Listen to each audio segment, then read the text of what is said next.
कई साल पहले एक दूर देश में एक राजकुमारी रहती थी। उसका नाम नैरेसा था। उसकी खूबसूरती की चर्चा पूरे राज्य में थी, लेकिन उससे भी ज्यादा खूबसूरत था उसका महल जो गुलाबों से घिरा हुआ था। ये कोई साधारण गुलाब नहीं थे, यह हर मौसम में खिलते थे। परंतु इस जादुई सौंदर्य के पीछे एक गहरा रहस्य छिपा हुआ था, जिसे कोई नहीं जानता था। हर दिन महल के बाहर अनगिनत राजकुमार आते थे नैरेसा का हाथ मांगने, लेकिन हर कोई खाली हाथ लौट जाता। ना तो कोई राजकुमारी से मिल पाता और ना ही कोई महल में कदम रख सकता। ऐसा लगता था कि कोई शक्ति महल को घेर के बैठी है। नैरेसा के लिए उसका महल एक सुनहरे पिंजरे की तरह था। वो महल से बाहर नहीं जा सकती थी और ना कोई महल के अंदर आ सकता था। उसका सारा जीवन इन जादुई गुलाबों के बीच बीत रहा था। वो अक्सर अपने महल के बगीचे में घूमती और गुलाबों को छूती और उनके बारे में समझने की कोशिश करती थी। एक दिन जब वो बगीचे में घूम रही थी, उसे एक सुनहरा गुलाब दिखाई दिया, अलग, चमकदार और पूरी तरह सोने जैसा दिखने वाला। जैसे ही उसने उसको छुआ, गुलाब अचानक हल्की रोशनी में बदल गया और एक रहस्यमयी आवाज गूंजने लग गई। नैरेसा, अब वक्त आ गया है तुम्हें अपनी सच्चाई जानने का। डर और हैरानी से भरी हुई नैरेसा ने उसने चारों ओर देखा, लेकिन वहां कोई नहीं था। उसने गुलाब को फिर से छूने की कोशिश की, लेकिन वो साधारण फूल बन चुका था। अचानक उसे अपने महल पर दरार दिखी, जो पहले कभी नहीं। धीरे धीरे वो दरार एक दरवाजे में बदल गई। उसने कभी महल में इस दरवाजे को नहीं देखा था। वो कहाँ जाता था, या फिर वो बाहर जा सकती थी, या तो कोई जाल था। नैरेसा का दिल बहुत तेजी से धड़कने लगा। उसके अंदर डर और उत्सुकता थी। उसने धीरे से दरवाजे को खोला और देखा कि अंदर कोई सुरंग थी जो गुलाबी रोशनी से जगमगा रही थी। वो कुछ पल रुकी। उसने सोचा कि अगर ये मेरी सच्चाई जानने का रास्ता है तो आगे क्या होगा। नैरेसा ने धीरे धीरे सुरंग में कदम रखा और जैसे ही उसने प्रवेश किया, दरवाजा अपने आप बंद हो गया। अब वो एक जादुई संसार में थी, एक ऐसी जगह जहां उसके जीवन का सबसे बड़ा रहस्य छिपा हुआ था। नैरेसा फिर सोचने लगी, क्या नैरेसा इस जादुई दुनिया से बाहर आ पाएगी? गुलाबों का रहस्यमयी का संसार का सच क्या है? कौन था जिसने उससे कहा कि तुम्हें अपनी सच्चाई जाननी होगी? नैरेसा ने जैसे ही इस रहस्यमयी संसार में कदम रखा, दरवाजा अचानक बंद हो गया और वो घबरा गई। दरवाजे को पीछे से धक्का देने लगी, लेकिन अब वो पत्थर की दीवारों में बदल चुका था। उसने चारों ओर देखा। ये सुरंग एक जादुई दुनिया की तरह लग रही थी। दीवारों पर गुलाबी रोशनी थी और हवाओं में महक फैली हुई थी गुलाबों की। अचानक उसके सामने संगमरमर की सीढ़ी प्रकट हुई, जो किसी अनदेखी जगह पर जाती हुई। नैरेसा के मन में सवाल उभरने लगे, क्या ये कोई जादू है? क्या मैं किसी नई दुनिया में प्रवेश कर रही हूँ? क्या यहाँ से वापसी संभव होगी? लेकिन अब पीछे लौटने का कोई रास्ता नहीं था। वह हिम्मत जुटाकर धीरे धीरे सीढ़ियां चढ़ने लगी।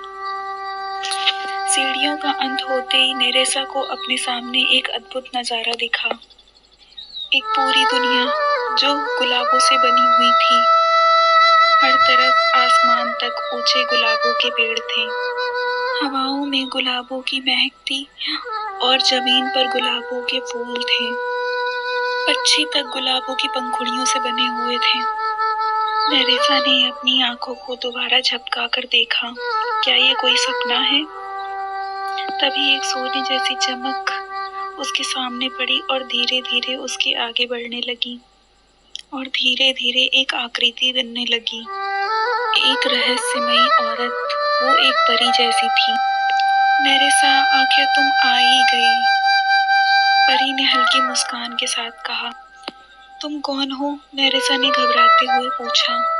मैं इस दुनिया की रखवाली करने वाली हूँ, गुलाबों की संसार की संरक्षिका। पर अब तुम्हें वो सच बताने का समय आ गया है जिससे तुम अनजान थी। नैरेसा फिर सोचने लगी, गुलाबों की दुनिया, सच? परी ने अपनी छड़ी घुमाई और अचानक हवा में एक छवि उतर आई। एक नन्ही बच्ची जो एक विशाल गुलाब के अंदर सो रही थी। ये कौन है? आश्चर्य से नेरेसा ने परी से पूछा। ये तुम हो नेरेसा, परी ने धीरे से बोला। नेरेसा के पैरों तले जमीन खिसक गई। मैं? लेकिन कैसे? क्योंकि तुम इस महल की सिर्फ राजकुमारी नहीं हो, तुम गुलाबों की दुनिया की भी संरक्षिका हो, परी ने नेरेसा से बोला। परी ने गहरी सांस लेकर के बोला, बहुत समय पहले इस दुनिया पर एक अभिशाप लगाया गया था।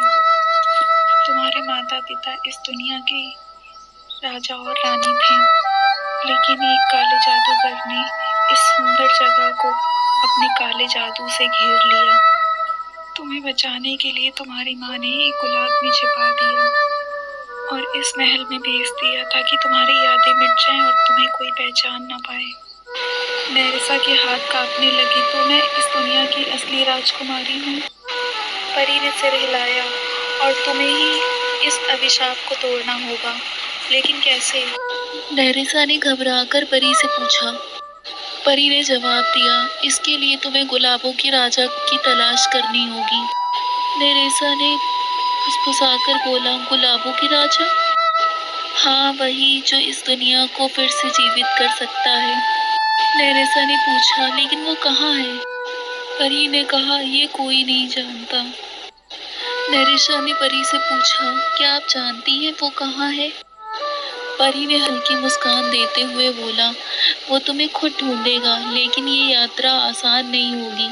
तुम्हें इसके लिए आगे बढ़ना होगा, लेकिन यही तुम्हारी परीक्षा है। नेरेसा ने गहरी सांस ली। अब उसे इस गुलाबी दुनिया के रहस्य से पर्दा उठाना था। परी ने अपना दायां हाथ उठाया और हवा में चमकदार धूल उठने लगी। अचानक नेरेसा के सामने एक भूल भुलैया विशाल सी प्रकट हो गई, जो पूरी तरह गुलाबों की बेलों से बनी थी। ये क्या है? नेरेसा ने आश्चर्य से पूछा परी से।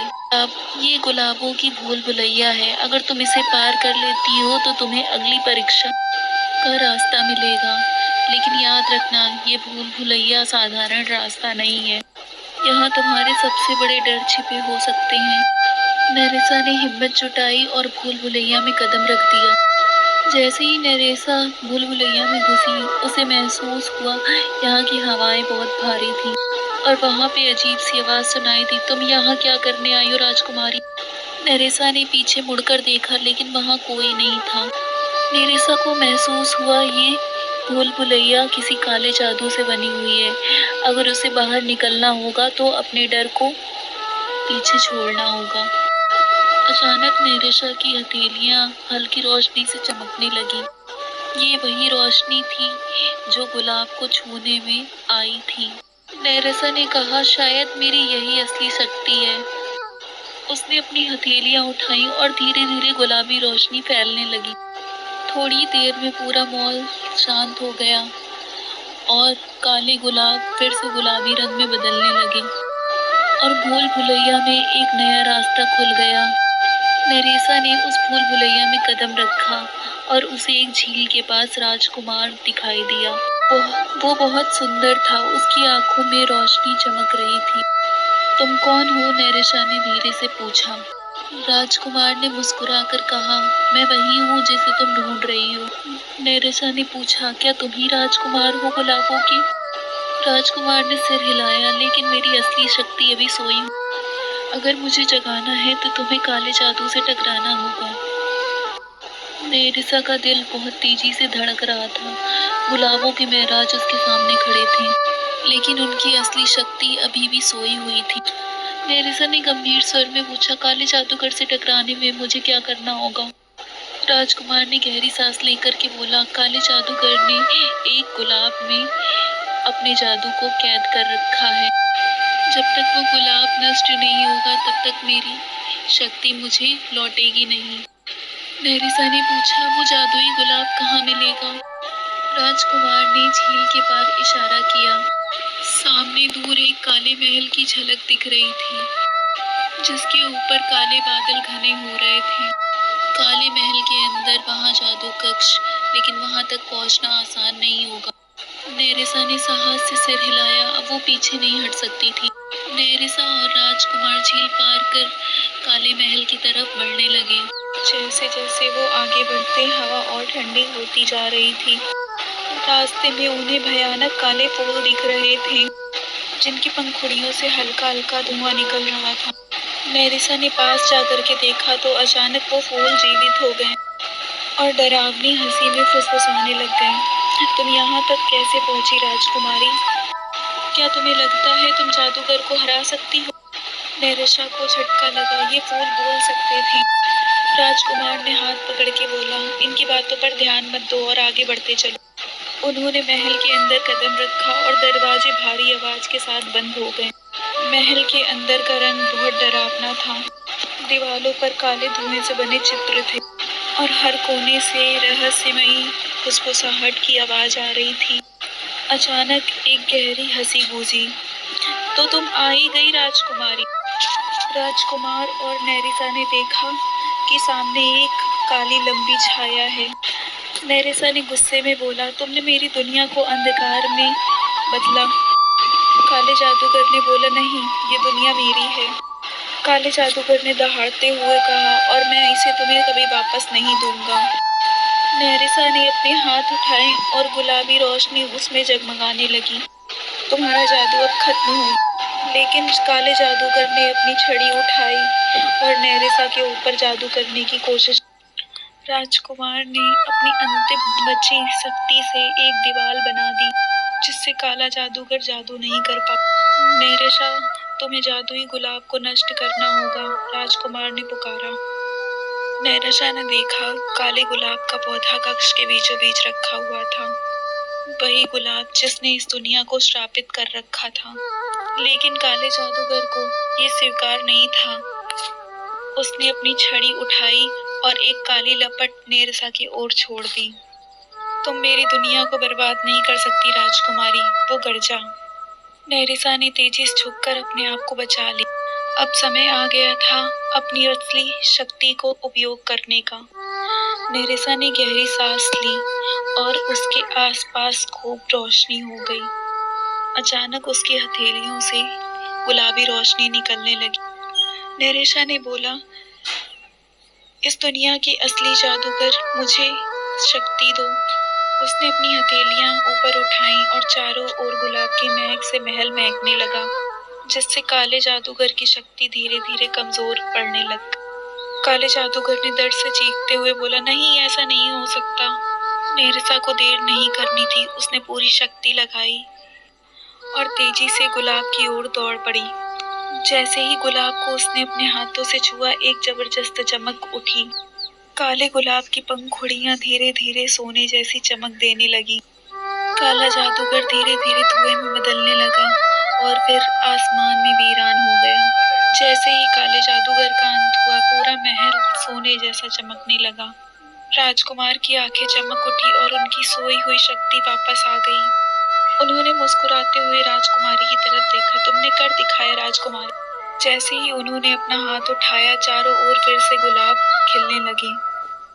जादू से जीवन उभर आया और हर जगह रंग और सुंदरता फैल गई। गुलाबों की दुनिया के सभी लोग नेरिसा के सामने झुक गए। अब तुम हमारी असली महारानी हो, राजकुमारी नेरिसा। गुलाबों के महाराज ने उसे एक सुंदर मुकुट पहनाया। ये तुम्हारा अधिकार है, तुमने इस दुनिया को बचाया है। नेरिसा की आंखों में खुशी के आंसू थे। वो अब इस दुनिया की महारानी थी।